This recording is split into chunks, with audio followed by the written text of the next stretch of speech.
Hello? Oh, there we go. Hi, everybody. So my name is Dawn Williams. I am a registered nurse at Butler Hospital. Been there for 10 years. I'm a proud member of SEIU 1199 New England. And our union members at Butler Hospital are prepared to go on strike on May 15th if a fair contract is not reached.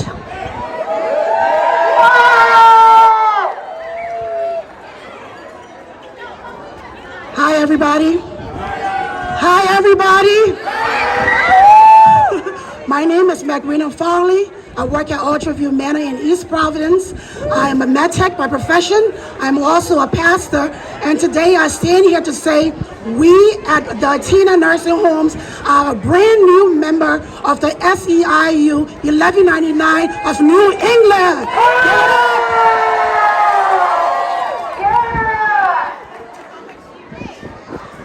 It's thrilling to see all of us here today for this No Cuts rally.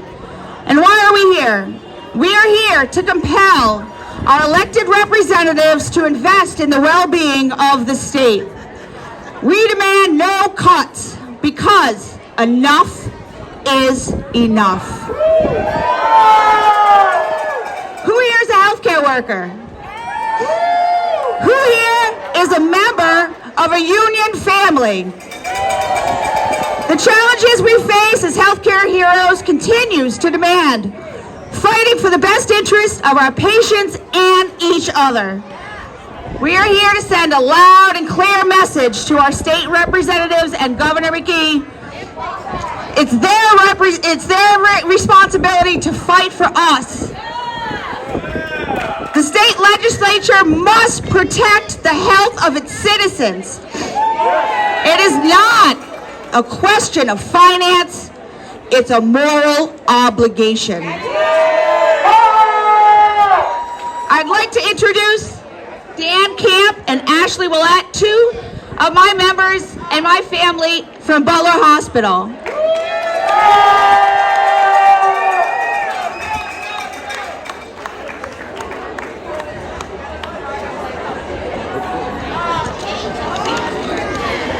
Good afternoon, everyone. My name is Dan, and I'm the delegate from BH Call Intake at Butler Hospital. And my name is Ashley Willett. I'm a registered nurse at Butler Hospital in the float pool. Like all of Butler's staff, we are committed to the mission of Butler Hospital to provide psychiatric and substance abuse services to those who have often nowhere else to turn.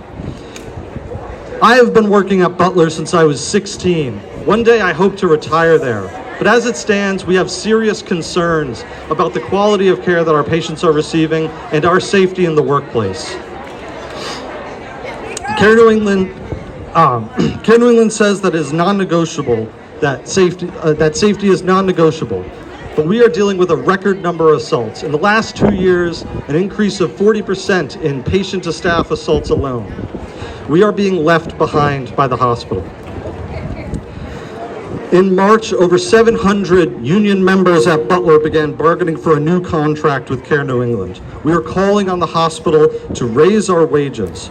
We have members who are struggling to feed their families and living in poverty. It is impossible for them to focus on the care that they provide to their patients. Thank you, Dan.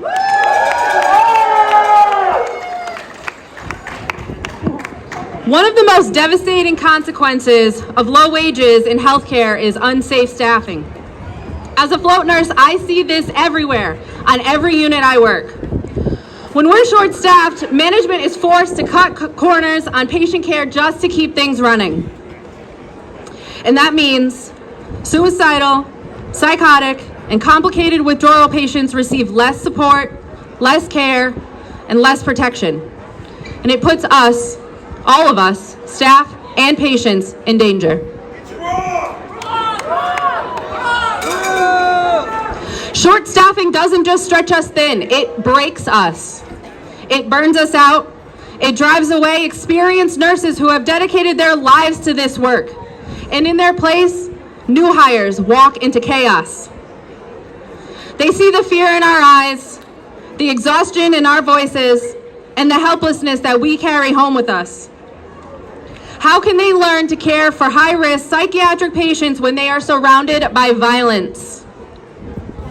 When I hear about the cut of threats, I feel sick because I know exactly what happens next. Cuts don't just trim budgets, they shatter systems. If they cut in the dietary department, patients will go without nutritious meals and injuries in the kitchen will increase. If they cut environmental services, our hospitals, the very place that people come to heal, will become unsafe and unsanitary. In the emergency rooms across Rhode Island, they're already overflowing, treating non-emergent patients because their primary care and community-based services are disappearing. Imagine what will happen if the demand surges more and there's no one left to respond. We are already screaming for Care New England to listen to our safety concerns.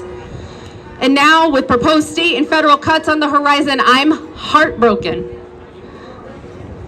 Because I know our patients will be the ones who suffer the most. They always do. That's why we are pleading and begging, again,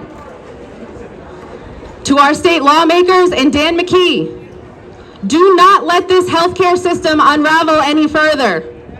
Protect our hospitals, protect our patients, protect the people who devote their lives to keeping others alive. Thank you.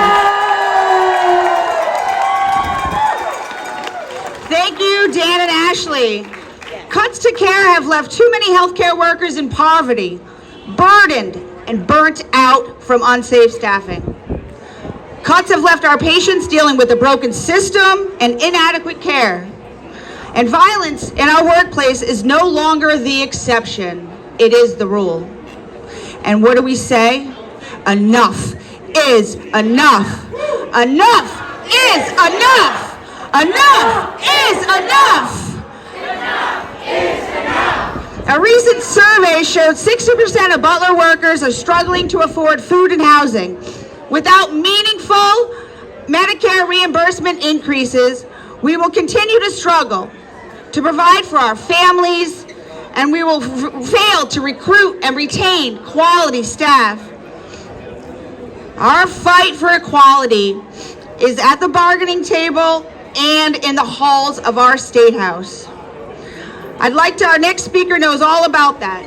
Paul Santos, where are you? He's not here yet? Move on? Okay. Paul's not here yet. Way to throw a newbie under the bus. There are many things I've learned. First, the priority of healthcare employers rarely align with its employees' needs and are often not in the best interest of our patients. Second, the people that do the work are the ones that understand the work. And lastly, when we stand together, we uplift, we unite, we are indivisible.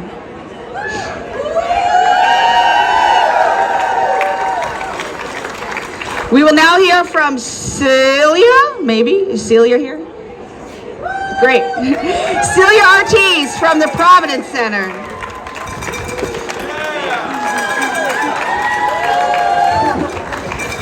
Hello, and my name is Celia Ortiz, and I am a medical assistant at Providence Community Health Center. Yes, I've been there for 9 years, but I've been a patient since I was 5 years old. And I know what employees do for their patients. I have seen it as I've grown. And having the opportunity to work for PCHC has been great. Being able to serve our community, the ones who need, has been awesome to do. It doesn't matter the background, it doesn't matter your race, it doesn't matter your income. PCHC is there to serve you. Our staff members are there to serve you. We serve babies all the way to the elderly, and we provide them with the same services. We care for them, we treat them from their basic needs to even if they need a referral to go to see a podiatrist or to see physical therapy. God bless you. Thank you. We help our patients with even the basic stuff. Some patients need help to fill out a form for food stamps. We're there to help them.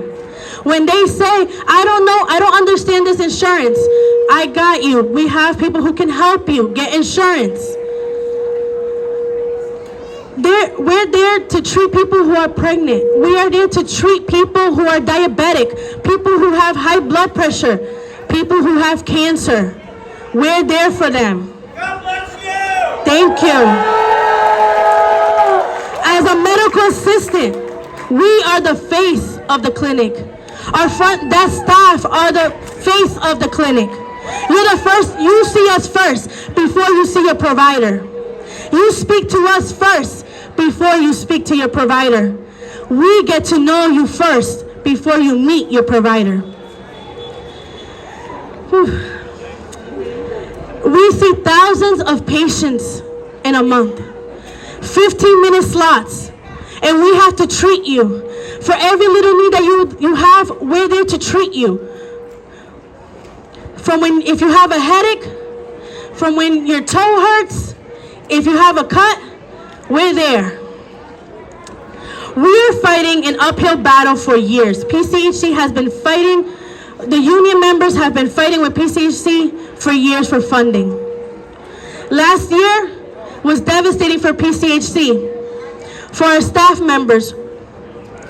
We lost roughly 50 IBH staff members, behavioral health members. We had an announcement a couple of weeks ago that we were getting cuts, and that's bringing fears again. To get that announcement that there's cuts coming, who's suffering? Our patients. That means our patients are not going to get the care that they deserve and they need. Because why? Because they're going to cut. So that means your 15-minute appointment might become a 5-minute appointment because we don't have the staff to treat you. I am nervous because they already, like I said, they already announced that cuts are coming. Our clinics, we have heard rumors, but we continue to serve our patients with the best care that we know, with love. There could be more layoffs, and that means our community loses preventative care, and that means the ER is going to get filled with patients who are going for basic care instead of emergency needs. I have 2 twin boys who just turned 1 and a 4-year-old daughter. I can't afford to lose my job. I can't. I love my job, and I don't want to start over. I would love for all of us to get the funding we need to be able to serve our community, because at the end of the day, we do this to serve our community. I don't want to be another statistic. I don't want to be another person who loses her job. I don't want to tell my patients that we can't care for them because we have no funding, because the state wants to remove funding.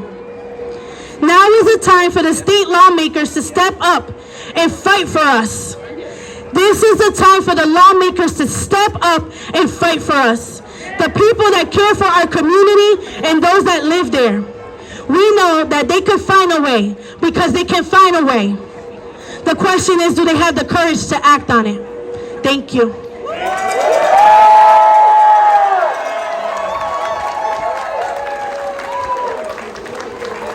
Thank you, Celia. Thank you, Celia, for sharing your story. Community health centers provide vital care to hundreds of thousands of Rhode Islanders each year. Over 300,000 Rhode Islander residents have health care through Medicaid. Just imagine what would happen to the safety net if Governor McKee fails to fund it and federal Medicaid cuts go through. Here to share her experience, oh, Claudicia's not here either. They're killing me today. We oppose a state budget that cuts $25 million from our hospitals, our healthcare facilities, our patients, and our communities. That's why thousands of people have voted no confidence in Governor McKee's budget. And we are going to deliver those signatures so he understands we won't stand for cuts that break a healthcare system that's already broken. I want to introduce Maya. She works at Summit Commons.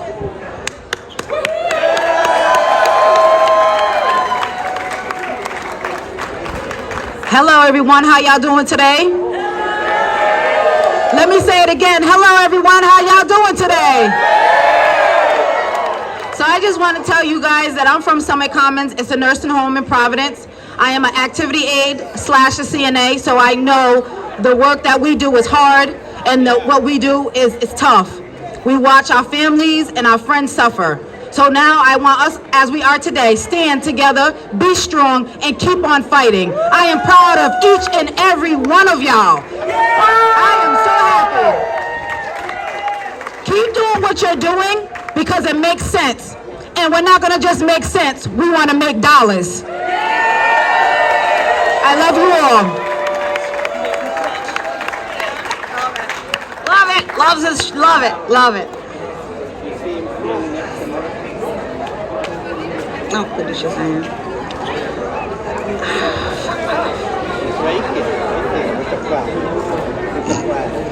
I'm so nervous. I've never done this before. But I do see some friendly faces out there. And that's very helpful. It's thrilling to see everybody here today. And we demand no cuts to care because enough is enough.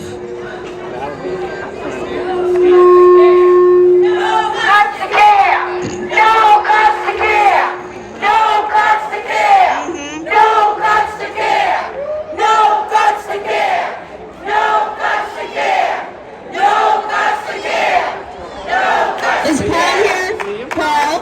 Where's Paul? Paul? Paul? Paul? Paul? Paul? Where's Paul? We'll get back. You guys are honest. You're killing me. Alicia's not here. All right, ladies and gentlemen, here's the thing. This is the time for a movement. This is the time to make changes. This is the time to stand up and say enough is enough. Enough with the cuts. Enough with messing with our insurance and our well-being and our lives.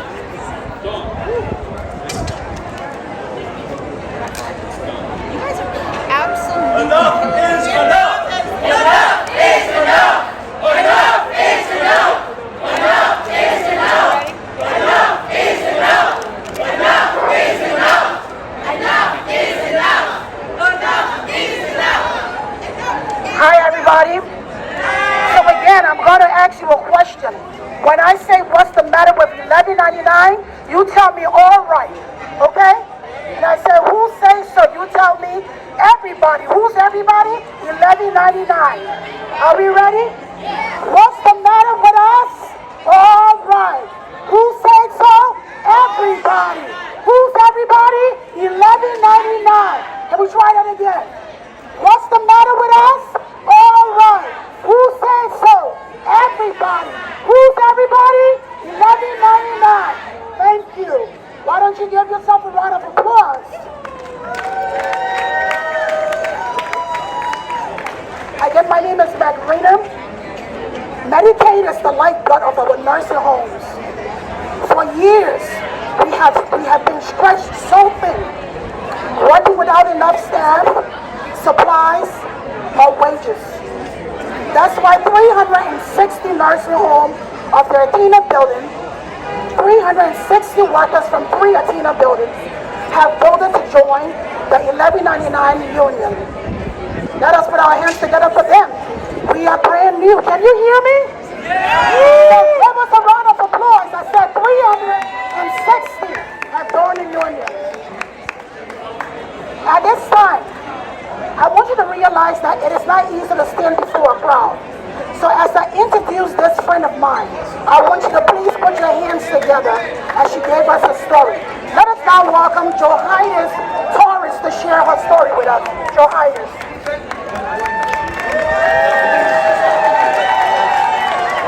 Good afternoon, everyone. My name is Celia Ortiz. I am happy to be in here today. For the last 13 years, I have worked as a CNA for Ocho Humana, a nursing home in East Providence. I am so excited to announce that recently, my co-workers and I, we both to enjoy CU 1199 New England. We were proud members of the union. There are a lot of nursing home workers in here today who understand the struggle we're going through. Even before the pandemic, we were dealing with short staffing. And it feels like today is worse now. From the laundry to the nurses, we are struggling. But like many nursing home workers, I love my residents. When I have a day off, my residents say how much they miss me. Many of them don't have a family or someone to visit. I wish none of them has to feel alone in their own home. You have to have a huge heart and a tall skin to do this kind of job. And an extra set of hands could not hurt. We decided to enjoy the union to make the future better. We will try our employer not making proper payment to our health insurance plan. We should let many of us to have a collection agency after all. We say enough is enough. I received a phone call and it changed everything. The momentum to enjoy is spread like a wildfire. Within 2 weeks, majority all say yes to the union. Having a union is a key, but we know that proper funding we needed to do this kind of job. We need a law in place to make sure our residents safe and staffing. If the cost to Medicaid go through, we are going to be in a big trouble. At my workplace, we haven't get a raise in many years. Many of us have to have a second job. Governor McKee had neglected the nursing home for too long. Why I don't understand why he's trying to get rid of the law that he put into place. We know the nursing home system is broken. We know how to fix it. We need a lawmaker to set up and work together to find a better budget to help seniors and workers. We need them to protect the laws that are already in the book, like the staffing law. No more empty promise, Governor McKee. You can do better. The time to act is now. We the union! Be fair! Be fair! Be fair! Be fair! Be fair! Be fair! Let us put our hands together one more time for Your Highness. Thank you, Your Highness. All nursing home workers do understand how Your Highness feel. Do we? Do we understand how Your Highness feel? Yes, we do. Thank you. So when the staffing law passed, we thought it will finally help our residents have dignity and care. But instead, Governor McKee is trying so hard to lower the amount of care hours for our residents and take money from the workers. This is not right, is it? Is it? Is it? Thank you. All healthcare workers need a state budget that invests in Medicaid and raises revenue through tax boosts on the wealthiest. Here to tell you more is Erica Hillman, Legislative Director of Rhode Island, AFL-CIO, which represents 80,000 members across the state. Is Erica here? Can we give her a round of applause, please? Let us put our hands together to welcome. Thank you.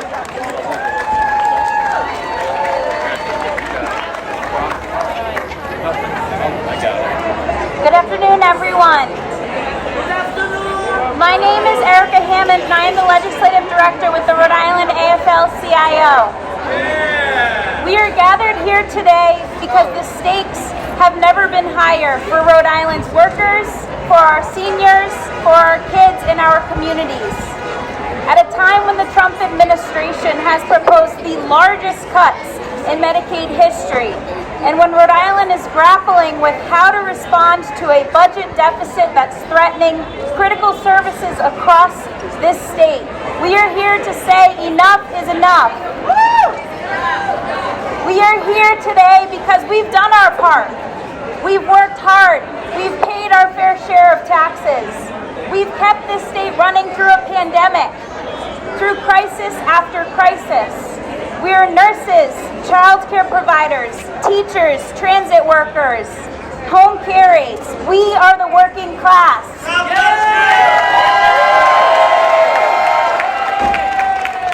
And we are tired of being told there's not enough in a budget for us. While families are struggling to afford child care, while our nursing homes are understaffed, and while community centers are fighting to keep their doors open, the top 1% in this state, those making over $625,000 a year, are doing just fine. In fact, they're doing better than ever. And that's why we're calling on them to pay their fair share so everyone in Rhode Island can thrive.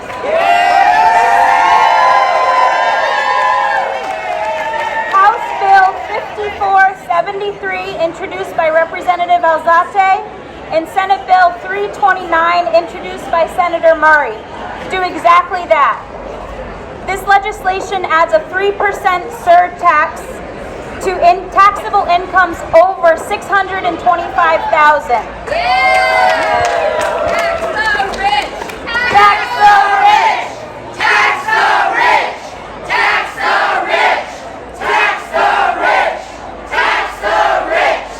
Tax the rich! Tax the rich! Just 3%, and only on the portion of income over that threshold, that's it. This small change would raise nearly $190 million a year in new revenue for Rhode Island. Imagine what we could do with that money in our small state. We could invest in what truly matters: healthcare, child care and early education, public transportation, public education, supporting our seniors, and critical services that make sure no one in this state is left behind. Revenue that protects Medicaid, not cuts it. Revenue that saves local jobs, not cuts them. We're not asking for luxury. We're asking for dignity and for fairness.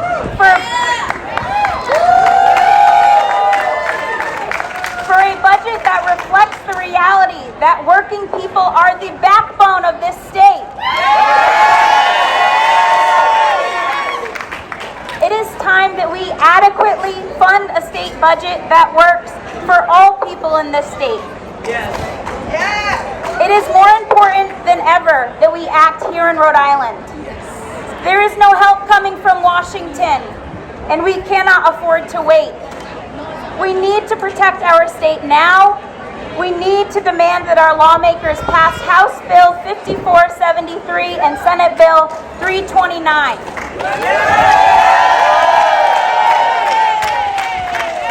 We need to invest in a budget where every family, not just the wealthy, can thrive. Yes. Thank you, and let's keep fighting.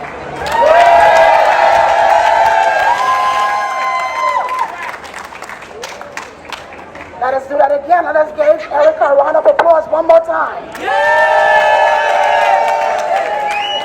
Thank you, Erica. A state budget is more than a government document. It reflects the morals of the governor and lawmakers who make it. We need our elected officials to stand up and fight for every Rhode Islander. Say no to Medicaid cuts in Washington and here at home. Do you agree with that? Yeah! Do you agree with that? Yeah! Do you agree with that? Yeah! Thank you. At this time, I would like to introduce, and it is a joy and pleasure to introduce my final speaker of the day, Mr. Jesse Martin, the Executive Director of the 1199.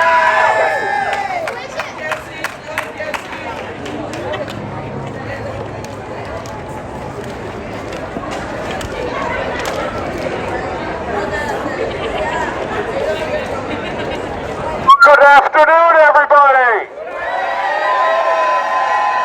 I said good afternoon, everybody. My name is Jesse Martin. I'm the Executive Vice President for 1199 New England. We are the state's largest healthcare union, representing over 7,000 healthcare workers and human service workers across the state. Today is an important moment in our state. Today, healthcare workers call for an end to a broken system. This system has been broken for too long. But let's be clear about why it's broken. There's 330,000 Rhode Islanders on Medicaid. 41% of those are children. Children!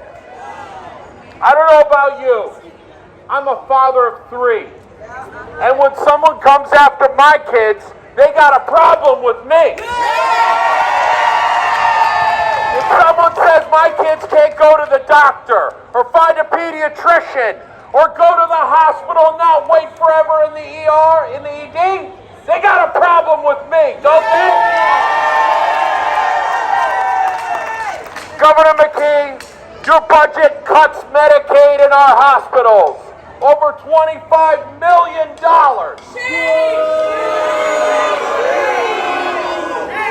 Now, I'll say this. Yesterday, he was on the news, and he said, well, the hospitals seem to be doing just fine. I don't know about you, but I know that there are people in our community that wait in those emergency departments, and they continue to suffer from a stroke or a heart attack or wait hours for care because there are no beds, there are no nurses, there are no techs to be able to care for them. It is broken, Governor. Governor's proposed budget guts nursing home safe staffing. And you know what's terrible about that? He didn't even pick up the phone to call a single nursing home worker. Our executive board, made up of healthcare workers from around the state, asked Governor McKee for a meeting in February. You know what his office answer was? I don't want to meet with workers.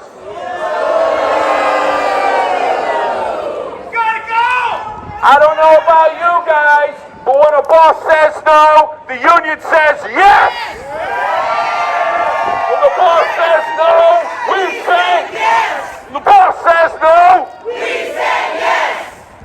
now let's be clear too. Those 330,000 Rhode Islanders on Medicaid, 74% of them are working. They're working in our jobs. They're working next to us. Half of every nursing home worker in this state gets state assistance. We subsidize a for-profit industry and also we don't hold them accountable. That's wrong, Governor. Now let's be clear. Cuts to Medicaid don't just hurt those on Medicaid. 70 cents of every dollar in our hospitals come from Medicaid. If they cut Medicaid for any of us, they cut resources for all of us. This is not a Democrat, a Republican, an independent issue. There's no separate line in the emergency room for Republicans.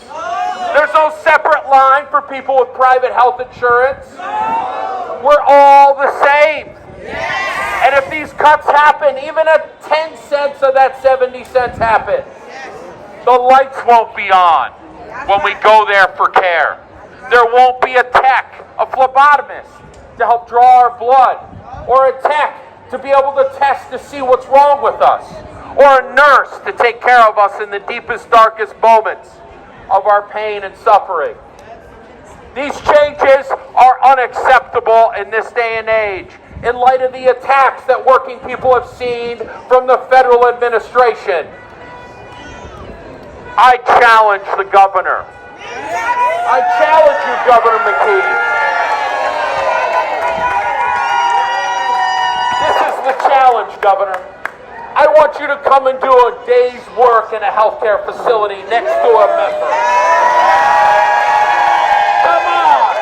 I want you to come to Women and Infants Hospital and watch the ceiling tiles fall on you. I want you to come to Butler Hospital and watch the patients walk around naked because there's no one to care for them. I want you to come to a nursing home and try to clothe, feed, and give care like you would give your own grandmother or mother with 22 patients in an 8-hour shift. I want you to give up your governor's salary, and I want you to do it on $15 an hour. Let's see if you can pay for your electricity then. Let's see if you can pay for gas for your chauffeurs. Let's be real, guys. The struggle of healthcare workers is the struggle of all Rhode Islanders. Because the conditions of our work in healthcare are the conditions of care for our patients. Let's talk about federally qualified clinics. Providence Community Health Centers, BivCheck, care for 100,000 Rhode Islanders.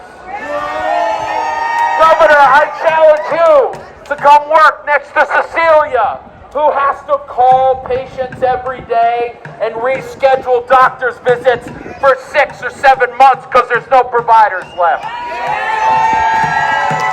There's no time for more studies. He wants 2 years to study how much to pay providers. Guess what? Increase it. It ain't that hard to figure out.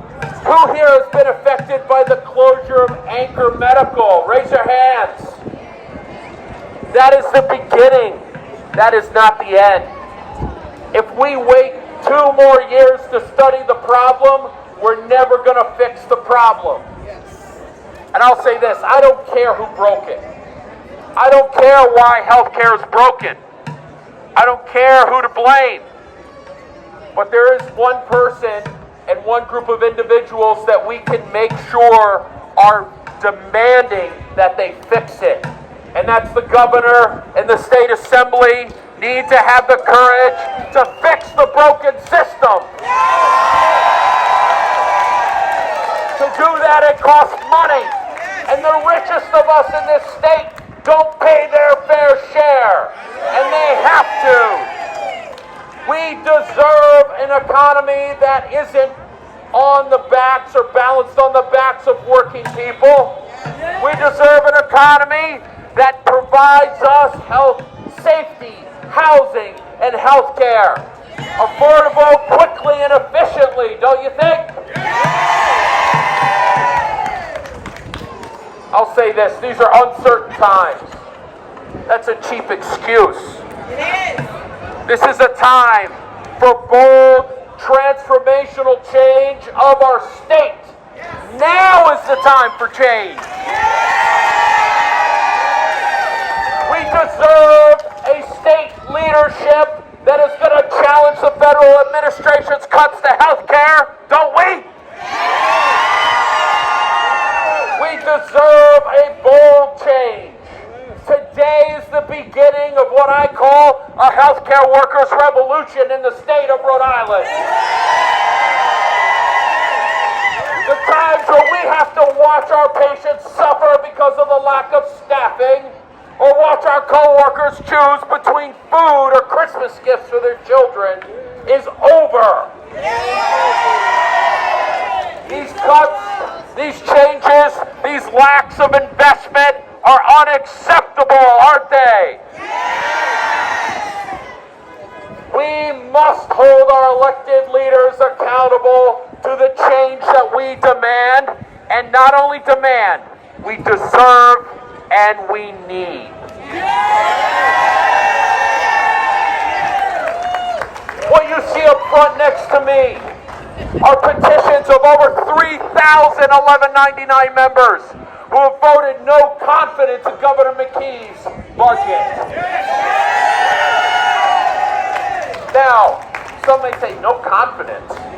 Well, in healthcare, there's a simple thing. We use the tactic of no confidence because when you're working a poverty level wage, when you're focused on care of individuals, you need to make sure that there's confidence in the leadership of your institution. And when there isn't, we deserve change. We deserve change. We deserve change. We deserve change. We deserve change. We deserve change. We deserve change. We deserve change. At the moment, over 1,200 1199 members are set to strike their employers in the next 3 weeks to get fair contracts, for a fair budget, for a fair Rhode Island that makes sure that anyone who needs care gets it quickly, efficiently, and gets good quality. It is no longer acceptable to pay poverty level wages to healthcare workers. It is no longer acceptable to not have affordable retirement or affordable health care for people who we need in the darkest moments of our lives. As of today, we have strikes pending at Butler Hospital, 3 nursing homes, and informational picketing that includes another 3,1199 members this month. 1199 members in this union will hold this governor accountable, along with all other healthcare workers and healthcare patients of this state. We will put workers into struggle to hold him accountable. And I challenge you once more, Governor, come work a day as a healthcare worker anywhere. We'll teach you what passion looks like. We'll teach you what actual care looks like for your sister and your brother and your sibling. I will say this to conclude. We are a community of love at 1199. The bosses we confront, the only tactics they have in the world is division, is fear and intimidation. And we are a movement of love. We really are. You know, some people may go, well, that's a little weird for a union to say that. But we're a union of caregivers. We're a union of human service providers.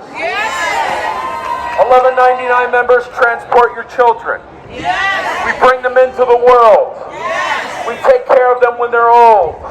We take care of them in the darkest moments of their behavioral health struggles. We take care of them in their primary care. And our brothers and sisters in this movement also do.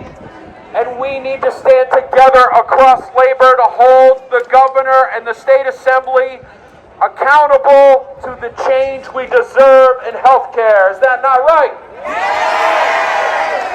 We demand to fix a broken system. Fix a broken system. Fix a broken system. Fix a broken system. Fix a broken system.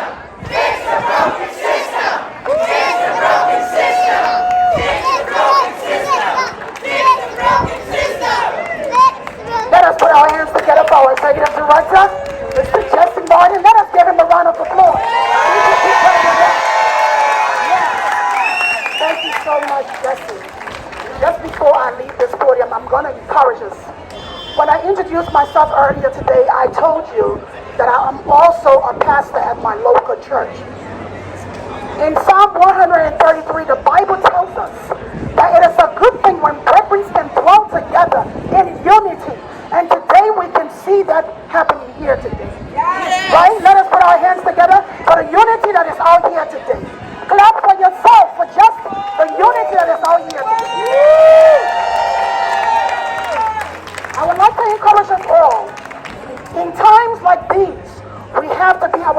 keepers.